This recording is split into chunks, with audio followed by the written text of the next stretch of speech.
친절한 뉴스입니다. 우리 사회의 가장 낮은 곳, 쪽방촌 주민들에게 겨울은 그 의미가 다를 수 있습니다.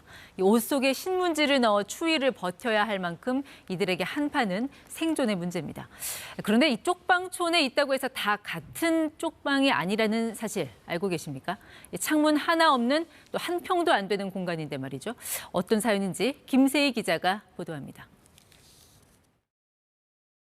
어두운 복도에 줄지어 서 있는 분들, 방 안으로 들어서면 이부자리 하나 겨우 깔 정도의 좁은 공간이 나옵니다.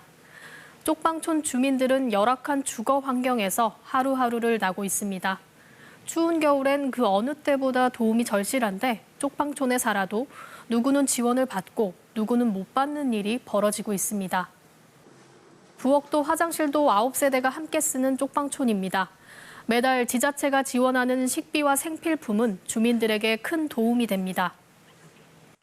이 옹기청기 다 가져온 거 이거. 참치, 햄, 고추장 이렇게. 살고 있는 방이 지자체로부터 쪽방으로 인정받는 경우엔 쪽방 상담소 회원으로 등록돼 여러 복지 혜택을 받을 수 있습니다. 하루 한 끼 밥을 제공받고 한 달에 10만 원어치 생필품을 무료로 살 수도 있습니다. 하지만 살고 있는 집이 쪽방으로 인정받지 못할 경우엔 어떠한 혜택도 누릴 수 없습니다.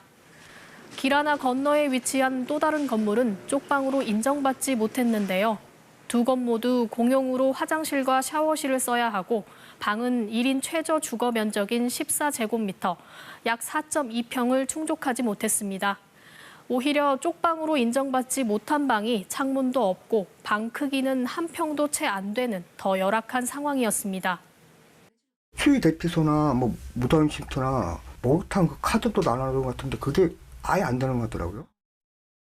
환경도 더 열악하고 구조까지 비슷한데 왜 쪽방으로 인정받지 못했을까요? 서울시는 2014년부터 쪽방을 추가 지정하지 않고 있습니다. 쪽방을 추가 지정하는 자체가 열악한 주거 환경을 더 확대할 수 있다는 게 이유입니다. 2014년까지 지어진 쪽방촌의 방들만 복지 대상으로 삼겠다는 건데 사각지대에 놓인 주민들의 주거 환경 개선엔 손을 놓고 있는 게 아니냐는 지적도 함께 나옵니다. 쪽방 지정 주민들은 환경이 보다 나은 공공임대주택으로 옮기도록 지원받는 주거 상향 대상이 되지만 사각지대 쪽방 주민들은 주거 환경 개선도 지원받지 못한 채 하루하루를 보내고 있습니다.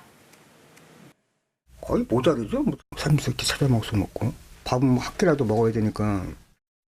전국 쪽방촌에서 복지 혜택을 받는 가구는 5,400여 가구지만 실제 주거 실태 조사에서 자신의 거처를 쪽방으로 인정한 경우는 7만 8천여 가구로 지원 대상보다 14배 더 많았습니다.